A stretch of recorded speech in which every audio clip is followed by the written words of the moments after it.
the connection with the ship and the museum in McMinn County is through him. It's through Charles Ware himself.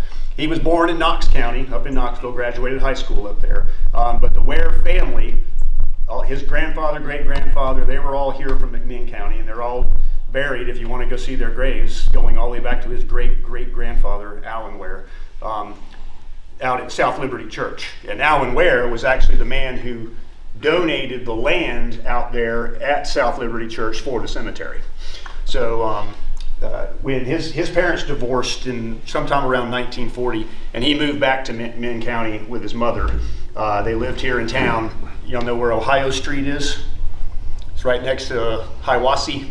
They lived on that road somewhere. Hi Lisa, how are you? Glad you could make it. They lived out there. And then in 1929, Charles Ware joined the Navy. This is long before World War II broke out. And then when he joined the Navy, he was serving on ships, destroyers, battleships. He applied along the way to be a pilot, and they accepted him. He went to the Naval Academy, graduated, and became a Dauntless dive bomber pilot. Flying off the carrier USS Enterprise during World War II, he was in the Battle of Midway. He and his squadron attacked a Japanese aircraft carrier, sank it.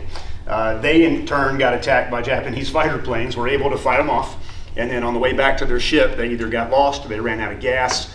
They had a ditch in the ocean. Charles Ware and his backseater, bombardier navigator, were never seen again, so missing in action. Navy gave him a Navy Cross for it, for his heroism. And then in honor of Charles Ware, the Navy named this ship after him. Now the USS Charles R. Ware, it's a destroyer. It's a Goering class destroyer. Every one of these ship classes in the Navy, they'll design a ship and then they'll build like 10, 20 of them. And then they'll come along and go, well, we can make it better. So they'll make a better version of a ship and then make another 10 or 20 of those, and they call those different classes. So Charles R. Ware was built during World War II, but by the time it was commissioned, World War II was coming to an end. So the ship itself never saw battle in World War II. Just to kind of give you a timeline, it operated for the Navy during the Cold War from 1945 to 1975. And we'll get into the details of that. We're gonna talk some specifics about the ship and then a couple of its operations that it was engaged in. Goering class destroyer, displacement is 2,425 tons. Anybody know what displacement means? How much water you're displacing when the ship is in the water. That's right. When you put a ship in the water, it pushes water out of the way. That's called the displacement. The amount of water that you push out of the way, as long as the weight of that water is more than your ship weighs, you won't sink. That's how ships float. That's why you get a ship like the size of the Titanic or these big cruise ships that you're on. That's how they don't just sink in the water. The amount of water they're pushing out of their way when they're in, as long as the weight of that water is more than the ship, it won't sink. The length of it, 390 feet, 6 inches. So about a football field and a third, okay? So a pretty long ship. Now you can, super tankers that you see operating out there on the oceans today, some of them are approaching 1,000 feet long. They are huge. The Ware was not big in comparison to a lot of the super ships you see today. And you'll get a sense of that here in a second because I put a video in there because we all like videos. The beam is 40 feet 10 inches. That's how wide it is at its widest point. The draft was 18 feet and 6 inches. That means that when it's sitting in the water, the bottom of the boat is typically about 18 feet and 6 inches below the water line. Okay. That makes a big deal for ships, especially if you're going into shallow ports. You want to make sure your draft isn't so deep that you run aground because the water's not deep enough to hold you. Speed is 35 knots. That's about 35 miles an hour. A nautical mile and a statuette mile are a little different, but just for the pilot in me, we always use knots, but everybody just thinks of it as miles per hour. Miles per hour is typically a little bit less or more than the knots that you're showing there, but that's pretty quick for a ship. And we'll talk about a little bit some of its mission later on, having to keep up with the aircraft carriers. It made a big difference. Armament. It had 3 turrets of 2 guns each of 5-inch guns. That means that the casing of it is 5 inches wide. This here is a 5-inch shell casing that came from the Ware. Okay, this was donated to us from the Ware group. So this is the casing. You've seen a bullet before, right? You've got the bullet casing with the gunpowder in it, and then the little bullet sits on top. And when you fire it, the gunpowder blows up and it just shoots the little projectile out. That's what this is. So that's what a 5-inch gun would look like. Had a range of 18,000 yards, which is approximately 9 miles. So once you fired this thing, you've got 9 miles of range on it. It had what they call a Mark 38 fire control system on it. I won't go into too much details. Hey Russ, come on, have a seat. It was an analog. It had a computer in it, but it wasn't digital. It was analog, a bunch of dials, a bunch of gyros, and it would basically compute the ship where it was, how much it was moving up and down in the water, rolling left or right, how fast it was going. It knew where its target was. You could tell it where the target was, and it would use a radar to identify where the target was, and then compute mathematically through a bunch of dials and wheels and pulleys and stuff exactly where to aim the gun. So they would aim the gun using this Mark 38 fire control system, fire the shell, and it would travel up to 9 miles was its max range, but typically they shot from about 5 to 6 miles. 5 to 6 miles and you would hit your target about 80% of the time. The USS Ware took part in a Vietnam campaign in 1967 that we're going to talk about here in a little bit, where they were providing shore battery fire, trying to take out logistics supply depots, bridges, intersections of the North Vietnamese, and it was pretty accurate. They had they also had 40 millimeter, these typically for anti-aircraft fire. This one here is a 40 millimeter. Okay, that's the shell casing for it. And they would fire these up into the air trying to shoot down aircraft. One of the missions of the destroyer was to destroy enemy aircraft and keep them from attacking usually an aircraft carrier or the fleet at large. 2 depth charge tracks to drop depth charges to go after submarines. 2 depth charge projectors, which would throw them out versus just rolling them off the back of the boat. And then 2 21-inch torpedo tubes.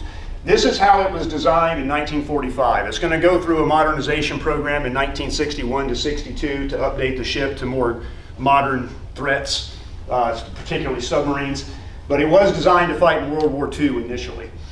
The complement, it had room for about 355 sailors. Had superheated boilers, geared turbines with twin screws for a total of about 60,000 horsepower. So to put that in perspective, Russ, you know how much horsepower your car has? 245. 245.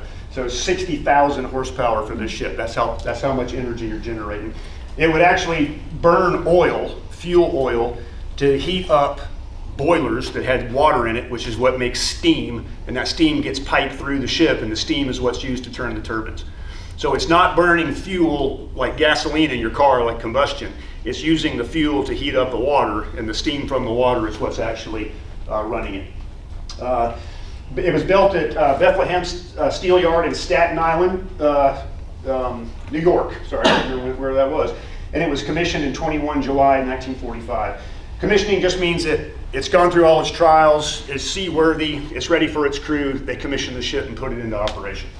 It was launched on 12 April of 1945, which is coincidentally the same day that Franklin Roosevelt died. I didn't know that, but that happened on the same day. They were launching so many ships at this point in the war because it still hadn't quite ended. This is April. The victory in Europe didn't happen until May. So they're still fighting Hitler in Germany and the Japanese in the Pacific. They were building ships so fast that when they commissioned it, the highest ranking naval officer they could find to be there with Ms. Ware when she was breaking the bottle on the bow of the ship was only a major, a lieutenant commander. So usually they send like admirals for that kind of stuff, but they were commissioning ships like one every day, and it was crazy how much they were launching them.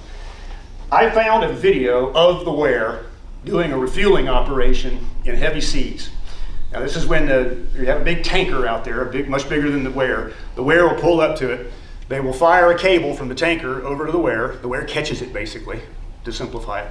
And then they'd use that cable to haul over a giant hose that is coming from the oiler, the tanker, over the Ware. They stick the hose into the Ware's fuel supply system, and they start pumping fuel across to the Ware to refuel it at sea while it's underway. As a former tanker pilot refueling airplanes in the air, I have a soft spot in my heart for this one. It's only about 40 seconds long. Refueling operations are a must regardless of high seas and heavy winds. In spite of adverse weather conditions, the destroyer Charles Ware is refueled with efficiency and dispatch. The Ware is a wrecked ship during this operation, but to the crew, it's all in a day's work. Anybody get seasick easily? Now you can see the hose right there dangling. That's where the oil's coming from. So the captain up there in the pilot house is trying to keep that ship in the same spot right next to that oiler. They get too far back or too far forward, and you're going to you'll end up yanking that hose right out. Now they used to also transfer people from ship to ship on a high line, they call it. It's like a line they'll stretch out between two ships over the ocean while they're underway, and it's like a little basket. And you can see photos. I couldn't find a video of it, but you can find photos of guys sitting in these little baskets. One of the Ware crewmen, there's a video on sale up there in the gift shop called Ware at War.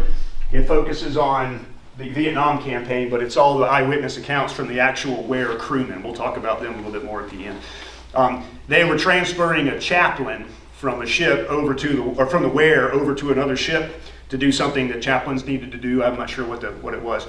But the Ware got a little too close to the ship they were transferring to, and it put some slack in the line, and they dumped the chaplain right in the middle. He popped right back up. He was okay, but he said it was the worst baptism he'd ever had. So here's a quick operational history of the Ware. It was launched in '45. Then they got to get the crew on board, and they got to get them trained, have them learn the ship, get the ship under sea trials to make sure that it's seaworthy and it's ready for operations. So it took about 4 years.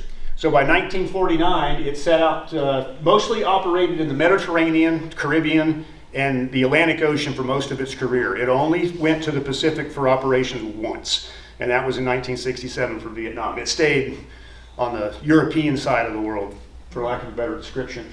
In 1949, it was actually sent over to the Mediterranean to enforce the Palestinian Truce Commission. 1948, Israel became a state. That's when they were established, and a big civil war broke out between Israel and the Palestinians that were living there. If you're paying attention to the news, that conflict is still going on. But the United Nations got involved, and they established a truce after years of fighting. And the Ware was one of the ships that was there patrolling off of the coast of Israel and Lebanon, doing communications duty, intelligence gathering, tracking, show of force, of naval presence there to try to keep the situation settled down. Another Mediterranean cruises in 51 and 58. 1959 was Operation Inland Seas. Anybody heard of the St. Lawrence Seaway? Yeah. The St. Lawrence River up there? They had made a lot of improvements on the St. Lawrence River over the decades. Plans had gone back to try to widen canals and get access for Atlantic Ocean shipping traffic to the Great Lakes up in Michigan, Wisconsin, New York. They finally did it in the early 1950s. They got it, all the locks and all of the channels and stuff wide enough to take larger ships so you can send freighters in and out more easily to the Atlantic Ocean. And the USS Ware took part in Operation Inland Seas, where they took, I think it was somewhere around the order of 50 or 60 naval ships. And there were destroyers, there were amphibious landing and assault ships, there were transport ships, and they had Marines, and they had soldiers and helicopters, and they came in through the St. Lawrence River, went into Lake Erie, Lake Huron, into the Great Lakes, and they traveled around port to port. They hit about 17 cities, and they demonstrated naval power to the local residents by putting Marines in a bunch of landing craft, and they would go invade Chicago. They invaded Milwaukee, and you had all the crowds out there on the beaches watching it. It was a big publicity, good publicity for the Navy to show off what they do. But the Ware participated in that. In '61, it went to the Caribbean, and just for training and not a whole lot of excitement here. The Ware never really saw a whole lot of battles. They did one in Vietnam, which we'll talk about here in a little bit. But in 1961, I'll skip ahead here just a little. Well, I'll talk about it and then we'll go into the details about it later. 1961, it went into dry dock, and they did a modernization on the ship. Remember, the ship was built for World War II, Now we're in 1962. The biggest threat to America is the Soviet Union. We're in the Cold War. Submarines, there's ballistic missiles, nuclear missiles on these submarines. One of the prime missions of the Navy at this point is to keep track of and know exactly where Soviet submarines are, because that was the greatest threat to the American homeland at the time.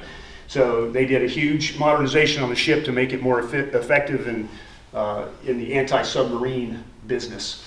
1960, so it comes out of the modernization. We'll get into more details on that later. And in 1962, who's heard of the Cuban Missile Crisis? Okay, yep. That's one of the two highlighted here ones are the ones we're going to go into a little bit of detail on. The Ware was involved in the blockade of Soviet material going to Cuba.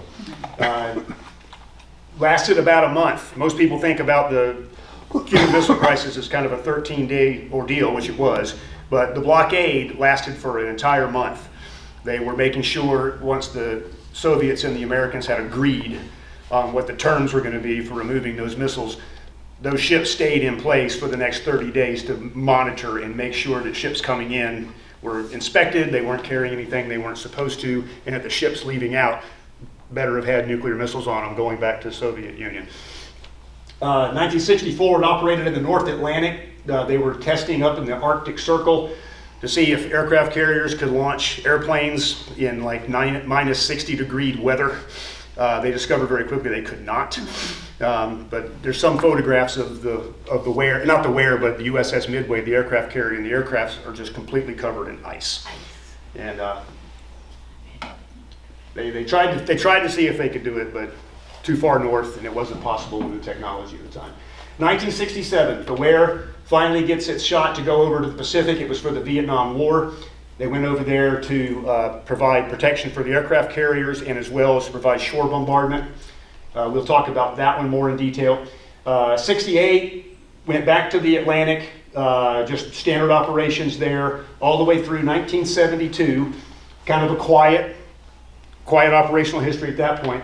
In 1972, the Ware, after being in commission for 28 years, did its first round-the-world cruise.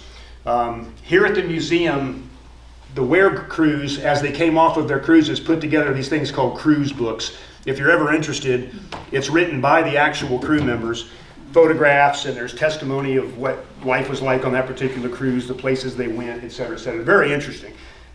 This was I think it was 207 days long. They left Mayport, Florida, and they basically traveled all the way around the world. I'll show you later where all the different places were that they stopped. And then in 1974, they decommissioned the ship. So right after it got off of its circumnavigation cruise, the Navy said, we no longer need the Ware. They decommissioned it, they put it in mothball, and then the next year, 1975, they towed it out to the Caribbean island and they sank it as a target ship. So right now the USS Ware is unfortunately sitting at the bottom of the ocean in the Caribbean.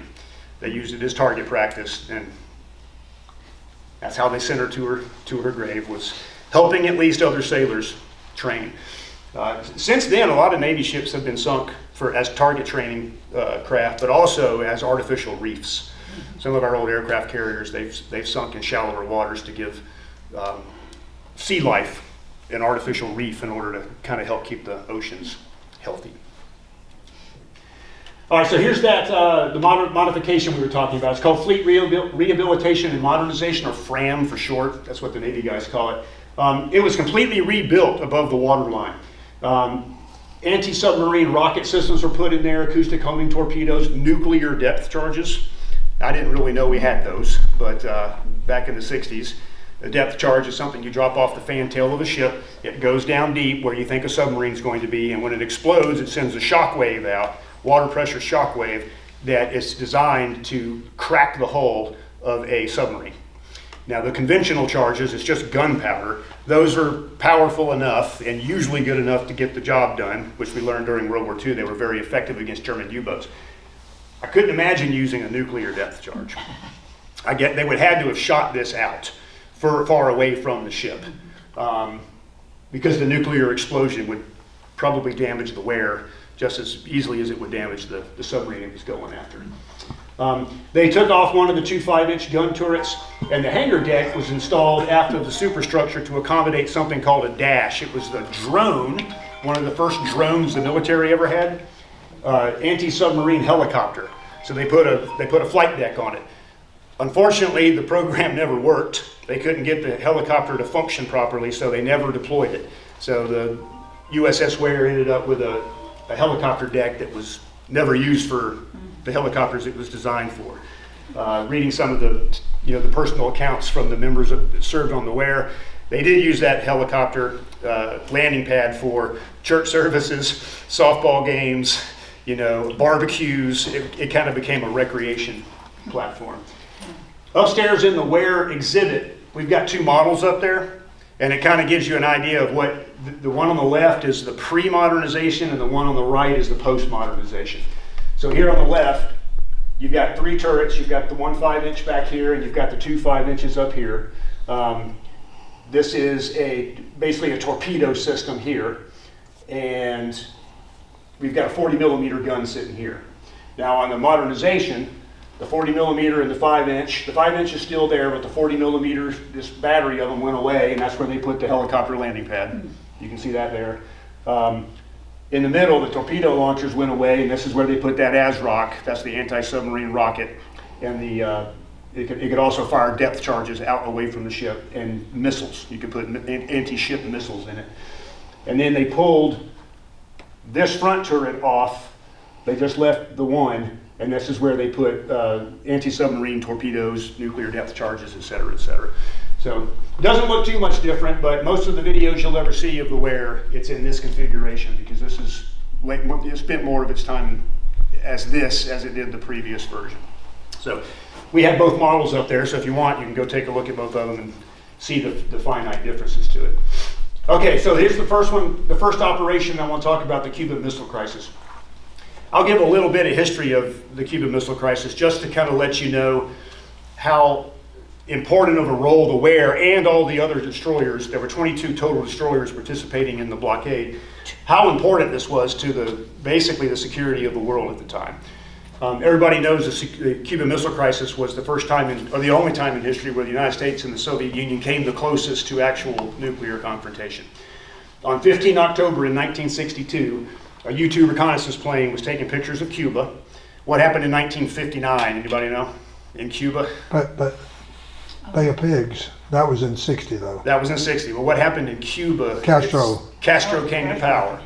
Yep. So Bautista was the previous leader there, and he was a friend of the United States. We liked that guy, but he was very corrupt. And the people didn't like him in Cuba. So they had a giant revolution there, and Fidel Castro took over and established a communist state. Now, back during 1962, we're at the height of the Cold War, where the Soviet Union is having a communist state 90 miles south of Florida was not a very good strategic move for us, or a strategic situation for us. So we had been watching Cuba quite a bit, and the Soviets kept telling the United States that they weren't putting any offensive weapons on Cuba. We always asked them because we always suspected they would. Why else would they have the island and have such a close relationship with Castro if they weren't doing it? I have a question, and I'll tell you later about Sure. the other stuff. But what planes did they use to recon all that area? Yeah, U-2 spy planes. So you might have seen them. They're black, they're real slender, and they got these big, wide wings. It's like a glider almost. And they could fly those things up to altitudes of 80 to 90,000 feet. So, and that was outside the range, typically, of anti-air defense systems of the time. Okay. The air defense systems got better because a couple of them were shot down by the Soviets at this time frame. But yeah, there were U-2 reconnaissance planes that were taking the pictures. So they took pictures on 15 October. They discovered that there were medium-range ballistic missiles that the Soviets were putting in Cuba. 22nd of so the president's notified 15th or 16th that evening. The 22nd, Kennedy announces on television that we had discovered the missiles in Cuba and that we were establishing a quarantine. He called it a naval quarantine. You couldn't call it a blockade because blockade was by international definition an act of war. So we didn't want to declare war on the Soviet Union. So we called it a quarantine. The 23rd, U.S. naval ships, they moved into place around Cuba, of which the Ware was one. Soviet freighters with military supplies, if they were carrying military stuff, they took it seriously and they did stop. The ones that you hear about trying to run the blockade were typically non-military type supplies. And the Soviets were really trying to test the resolve of the Americans at this point by sending non-military, non-arms bearing ships into Cuba, trying to get some kind of incident out of it will be my educated opinion on this. This is kind of how you do that. Trying to create some sort of international incident that they could blame the United States for creating this whole problem. So some of the ships were boarded, some of the destroyers, and stopped some of the Soviet ships. They boarded them, they inspected them. If they didn't find any military weapons, they were allowed to continue on. Kennedy's greatest concern, however, was that the Navy would be forced to fire on a Soviet ship and start a war. When you have military operations, military ships and airplanes operating that close together from enemy nations, accidents happen. Things can get out of hand. Communications can be poor. Somebody could do something that they were not really supposed to do, but they were just trying to defend themselves, and then one act leads to another, and you end up escalating into a general war. And in this case, Kennedy was worried about a general nuclear war. On the 26th of October, for example, because at the time the United States was trying to figure out what to do, we had this quarantine there, but there were a lot of military leaders and senior political leaders advising Kennedy that we needed to do two things, and they were non-negotiable to some of these generals, especially people like Curtis LeMay. We needed to conduct airstrikes on Cuba to take out the missiles. And then after those airstrikes were over, we needed to invade Cuba and then take over and kick Castro out of power and take the country over. Now, if that had happened, the Soviet Union certainly would have responded. They wouldn't necessarily have responded by attacking the United States, but they probably would have responded by attacking Berlin, West Berlin. Because at the time, Germany was divided into East and West Germany, and Berlin was occupied by all the different Allied powers. It was very tense over there. So we were in a very dangerous position in the world at this time. So in 26th of October, Fidel Castro was on the phone and on the teletype urging Khrushchev to initiate a nuclear first strike against the United States if we decided to invade Cuba. He's pressuring Khrushchev to do this. On the 27th, we're starting to get towards the end of the crisis here. A U-2 reconnaissance plane is actually shot down over Cuba, and the pilot was killed. Major Rudolph Anderson was his name. He was flying very high, but the Soviets weren't just putting nuclear missiles in there. They were bringing in their latest state-of-the-art surface-to-air missiles they would use to shoot down airplanes. So they were able to reach high enough to hit Major Anderson, and he was killed in that. So again, it's escalating, right? What the generals are now screaming at Kennedy that he has got to do something. He's got to retaliate. And Kennedy says, no, we're not going to do that. We're going to let this blockade work. U.S. began moving troops in preparation for the invasion. And on 28 October, a negotiated settlement is finally reached, and the Soviet missiles are removed. U.S. kind of did a quid pro quo deal with them to move our nuclear missiles out of Turkey, because those are pretty close to Russia. And they said, well, if you don't like them being so close to you, we don't like them being so close to us. So we made a deal and we pulled them out. And it was the crisis was over. So the strategic situation, I threw these up here just so you can get kind of a general idea of what we were looking at. Here's where the missiles were in Cuba. They were on the far western tip. San Cristobal, I believe was the name of the closest city to it. And right 90 miles north is Miami. So they were bringing in medium range and intermediate range missiles. So this is a kind of a circular graphic to show you how far into the United States that these missiles could reach. Now at the time, the United States and the Soviet Union were operating under a theory called mutual assured destruction. Have y'all heard that term before? It was a deterrent structure. The United States and the Soviet Union, the theory went, would never fire missiles at each other, nuclear missiles, and start a general nuclear war, because each side knew if they did, the other side would respond back, and both sides would be completely destroyed. So it's kind of a psychological theory, because there's two elements of that you have to have. You've got to have the capability to hit the other guy, which they did. You had nuclear missiles in silos on land, on bombers that could fly over the North Pole and hit each other, and on submarines that you could hardly detect. So we each had the capability, but the second element, that is, you had to have the will, and you had to believe that the other side was going to do it. If that will ever degraded and you didn't think the other side would actually press the button and respond, then it sort of incentivizes you doing a first strike. So that was the situation we were in. They were so close to the United States that your response time in the U.S., should the Soviet Union decide to launch their missiles, dropped from about 90 minutes if they came from Russia to down to about 5 to 10 minutes if they came from Cuba. So that's 5 to 10 minutes once they're fired before they hit their targets that the president would have to make a decision and the entire nuclear defense force would have to kick in. That was an incredibly destabilizing moment in that deterrence theory that was operating at the time. That's why Kennedy and his administration could not allow this to continue. We had to get those out of there. The ships were coming basically out of the Northeast. These were the Soviet ships that were trying to bring supplies here to Cuba. And the destroyers, the Ware included, set up basically a picket line from Patrick Air Force Base. That's up near Titusville in Florida. And it kind of arced down all the way to Puerto Rico, okay, down to San Juan. And as these ships were coming through, they either stopped and turned around and went home, or the ones that didn't were boarded by destroyers, inspected, and if they were not they weren't carrying military equipment, they were allowed to proceed to Cuba. But this is the part of Cuba where all those missiles were. Just to kind of give you a geographical spatial of what the Ware was having to do. So a destroyer's role during the blockade, this is what the Ware would have been doing. Detect, monitor submarines. The Soviets, because these destroyers would basically signal these Soviet ships and tell them, hey, turn around or stop. And if you don't, we're going to board you. Okay? So this isn't the Ware, this is the USS Barry, I believe is the name of the ship. It's a very similar class, though, to the Ware. They would basically come alongside. The problem is the Soviets would put submarines underwater in between all these freighters. Okay? They're there to protect the freighters. So if the destroyers ever got aggressive to attack one of these ships, the submarines were underwater that would sink the destroyers. Okay? So these destroyers were kind of in a minefield, if you would. You know, these subs are everywhere. So its job was to detect and monitor them to make sure it knew where they were. If the ships didn't respond to them, the rules of engagement at the time was that the destroyers were to fire a shot across the bow. Don't actually hit the ship, you just shoot a warning shot, fire across the bow, try to get their attention and tell them to stop. If they didn't do that, they were instructed to shoot out the rudder. You fire at the rudder and you take it out. So now the ship can't steer itself. Now it's just drifting out there. Board and inspect them. If no military contraband is found, it can proceed. But the greatest concern was escalating, of course.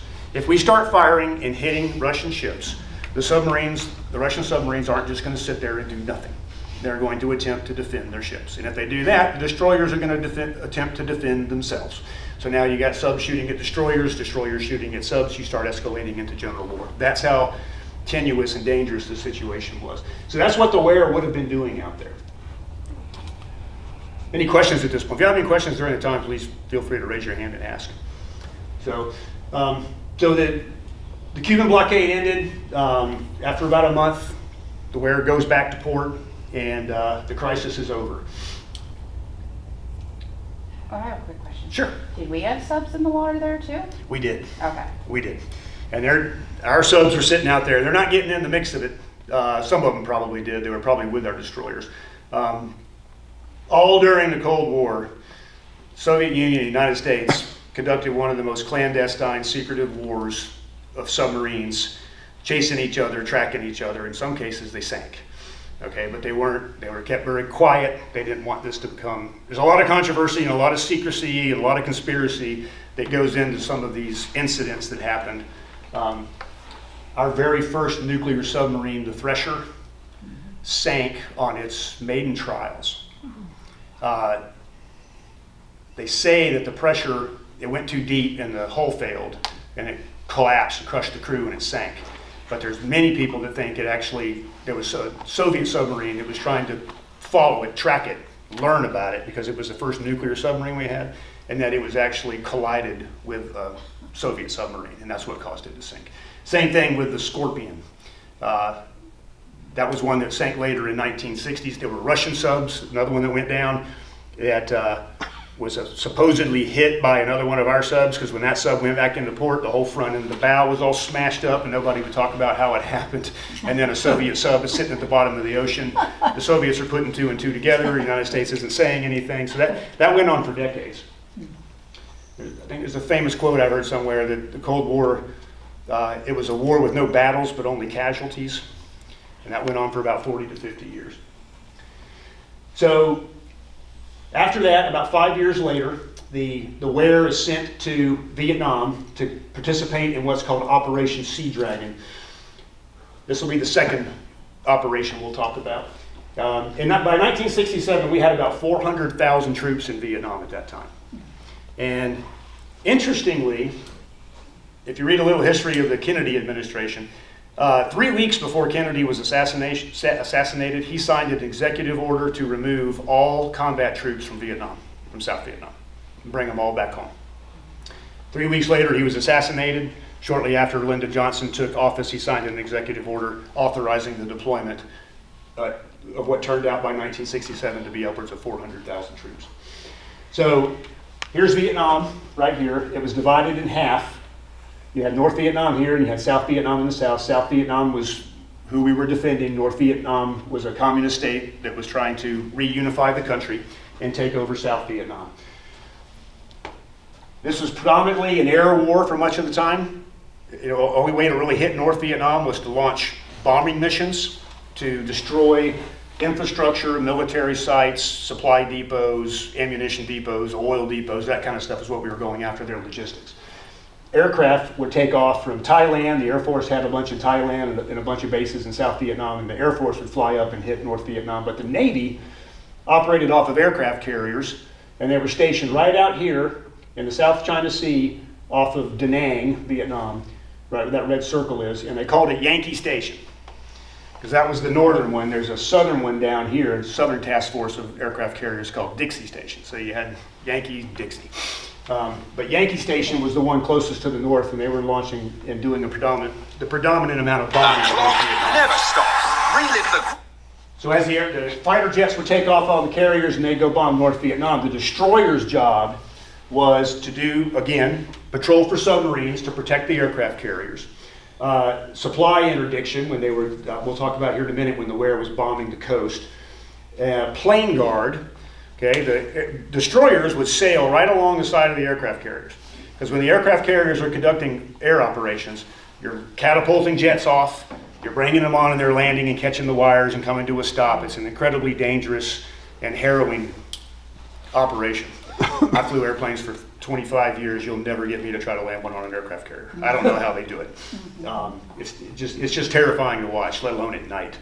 But the destroyers would sail right along the sides of the aircraft carriers in case something went wrong and a pilot had to eject, or a pilot crashed and went into the water. They'd be plane guard, basically a rescue operation. So if the Ware during this tour pulled one sailor out of the sea, it wasn't as a result of an aircraft crash, but he got blown overboard on the aircraft carrier. Because you have all these guys running around on the carrier deck, and they're operating around jet engines that are constantly putting out jet exhaust, and it's very powerful. It'll blow a car off that deck. And if you step in the wrong spot, that jet exhaust blast will hit you, and it would blow people off the carriers. So the guy fell off the carrier, hit the water, and in about 6 minutes, the Ware had spotted him, and it pulled him up and got him out of the water. Other times, a pilot came back to land on the carrier. I believe it was the Hancock they were sailing next to.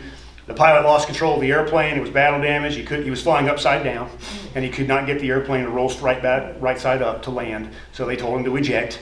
So he ejected. The Ware saw him, put a spotlight on him, so the helicopter from the carrier could come pick him up out of the water. So the sailors, when they were talking about that dude, that was their favorite duty. They liked doing the plane guard. And I was like, well, okay, that makes sense. They want to protect their fellow sailors, and pull them out of the water and say they'll be the hero. And they said no, because when you're sailing that close to the carrier, you're always guaranteed to get your mail. Because the carriers, they have their own airplanes that deliver the mail. They come and land on the carrier. And then that's for the whole fleet, the whole task force. And then it takes a few days to get it all separated, but if you're the carrier right there, or the destroyer right next to the carrier, you got your mail first. Oh. That's why they liked it. And of course, gunfire support. Now during Sea Dragon, this was the first time in Ware's 22-year history that it ever fired its guns in anger. Okay, and it never did again. This was the only time it actually fired its guns in anger. So they were part of Task Force 77. We talked about Yankee Station already. They operated in the Tonkin Gulf. Let me go back real quick. This is the Gulf of Tonkin. Okay, this is where the famous Gulf of Tonkin incident happened with LBJ when he was president, where a Vietnamese gunboat came out and shot at one of our destroyers or a patrol boat and damaged it, and that we basically Johnson basically authorized the use of force against the North Vietnamese after that. Historians debate whether that incident really happened, and if it really happened the way they claimed it did. But I'm not going to get down. I'm not going to get in and go down that rabbit hole. But there's a lot of debate over that. But the Gulf of Tonkin is too dangerous for aircraft carriers to operate. It's too narrow. It's too close to the shoreline. So they would send the destroyers in there, look for submarines, and then of course to do fire support. So Operation Sea Dragon was just kind of a generic name for an operation that lasted for about 2 years, from 66 to 68 was how long, quote unquote, Operation Sea Dragon was in place. Ware was there from July 9th to August 3rd, and they did 16 missions. They sailed 16 missions where they would go into the Gulf of Tonkin. Let's go back. They would go into the Gulf of Tonkin, they'd race in this way, and then they make a hard left, and there'd be several of them, not just the Ware, but them and a couple of others, make a hard left turn, and then they would sail down the coast about 5 to 6 miles off the coast, and they would fire their 5-inch shells, these right here, trying to hit ammunition depots, supply depots, troop concentrations, bridges. They were taking out bridges. They were taking out radar towers. They were taking out other gun emplacements that were firing back at them. They call those counter batteries. Those are batteries the enemy has, and they're firing back at the Ware. So they're taking those out. And that was her mission. They also had to interdict what they called waterborne logistic craft, or WIBLICs for short is what they called them. That waterborne logistics craft could mean anything to one of those sailors. It could be a little small patrol boat, because the Vietnamese had patrol boat bases all along the coast there. They'd come out of a river someplace into the Gulf of Tonkin. If they turned north and went up to North Vietnam, the destroyers would leave them alone. But if they turned south and went down the coast towards South Vietnam, it was assumed they were delivering supplies to the South Vietnamese, or North Vietnamese in the south, and they were attacked. Did North Vietnamese have an air force? Yes, they did have an air force. Did they ever come after the Ware or any of those destroyers? No, not according to any of the history that I could find on the Ware. They didn't come after the ships. Yeah. They were up there trying to defend their bases. Air forces, the fighter jets at the time that the North Vietnamese were flying were Soviet MiGs, MiG-21s, MiG-17s, and they weren't very well trained pilots. They had some really good North Vietnamese pilots, but a good portion of the North Vietnamese pilots that were flying against U.S. forces weren't North Vietnamese at all. They were Soviets. They were Soviet pilots flying North Vietnamese MiGs because they were better, and they were also looking to get an idea of what the tactics were that the Americans were going to use. It was a big intelligence gathering operation. But yeah, MiG fighters, bombers, I haven't seen any history that they ever came out and tried to attack an aircraft carrier or a task group.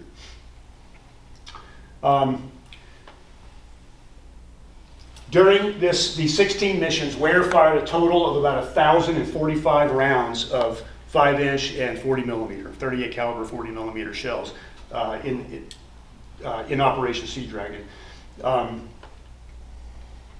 Talked about that. On 5 missions, Ware received about 160 counter battery salvos. They landed anywhere between about 30 yards and 1,000 yards from the ship. Okay, there's a couple of pictures up here. You can see this is a destroyer. It's not the Ware. I couldn't find a picture. There's not many pictures of the Ware itself out there. But it just kind of shows when these 5-inch guns are firing, these are the ones that have the 9-mile range on them, about 18,000 yards.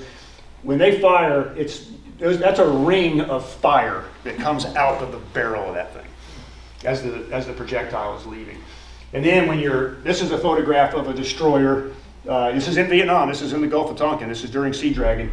And these are the splashes from the shore batteries that are firing back at them. And it's funny, the sailors said that whenever they came under fire like that, the best tactic was to steer your ship right towards the closest splash. Why would you think? The theory was they'll never hit the same spot twice. So I guess lightning strikes would be the same thing. If a lightning strikes a tree over there and you're in a storm, run to that tree because it ain't going to strike it again. That's the theory, at least. I don't know how I mean, how efficacious that good to is. see you. Are you heading out now, Bill? Thanks for coming. Yes, sir. The Ware never received a direct hit. It got shrapnel quite a bit. Shrapnel would hit it, and sailors said they could hear it pinging on the side of the ship. It was unnerving, but they never actually got a direct. Some destroyers did. Some destroyers were hit, damaged. Sailors were lost during the operation, but fortunately for the Ware, it came through it relatively unscathed. So, and that was it. After August 3rd, it wrapped up, headed back to Pearl Harbor.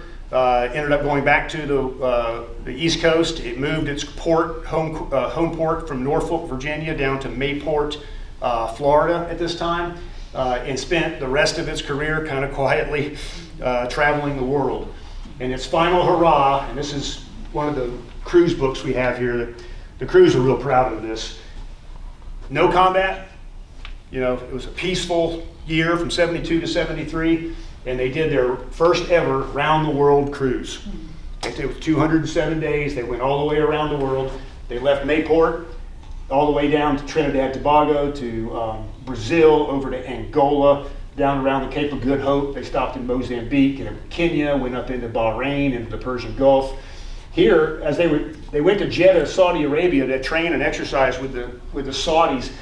As they were leaving and coming back, they were going to go to Karachi, Pakistan. And two oil tankers collided out in the middle of the Arabian Sea, and the Ware got called in to help rescue. They ended up pulling about 31 sailors, foreigners. I think they were Saudi Arabian sailors. Pulled about 31 survivors out of the ocean, took them up to Bahrain, and dropped them off for medical treatment. And that's where they spent Thanksgiving, was in Bahrain. And then they left and they spent Christmas in Karachi, Pakistan. They wound up heading down to the Seychelles, down to Mauritius, up into Sri Lanka, over to Singapore, Hong Kong, Japan, Midway Island, Pearl Harbor, San Diego, through the Panama Canal and back home. So they literally traveled all the way around the world. And then after that, the ship's career was pretty much over. She did one small cruise, I think, after that in the Mid-Atlantic, but then they retired her. Put her in storage, and eventually sank her as a target ship. How common is a round-the-world cruise? How common is it? How common? Well, it's not uncommon, but it doesn't happen a lot. Most of the time, ships will go out for a very specific mission. Navy ships are also kind of ambassadors of the United States, so they do a lot of port calls. These books are just full of the sailors' experiences stopping in some of the most exotic places on the planet. Going, whether it's Rio de Janeiro, or it's Sicily, or it's Rome, or it's Barcelona in Spain, or places along the Aegean, in the Greek islands. They write a lot about it. They take a lot of pictures. If you want to travel and see the world, at this time, being on a destroyer as a Navy sailor was a great way to do it. But you have a particular mission. And even on this round the world cruise, they did have a mission. They were doing a lot of training with allies. All this stuff that they were doing here in the Middle East was a lot of training with allies, learning how to operate with one another. They actually brought on an entire complement. I think it was about 20 or 30 midshipmen from the United States Naval Academy. They put them on the ship, and they got to sail around with them for part of that cruise, just so they could get experience of what it was like being at sea. So, they brought her back, and that was the end of her career. Now, the men that served on the Ware, most of y'all probably know this, some of you may not. Most of the men that served on the Ware, the surviving members have a reunion group. They're called the Ware Men. And that video that we sell upstairs, the Ware at War, that's about the Vietnam operation.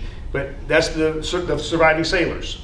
And they talk about a lot of the personal recollections and memories they have of that operation.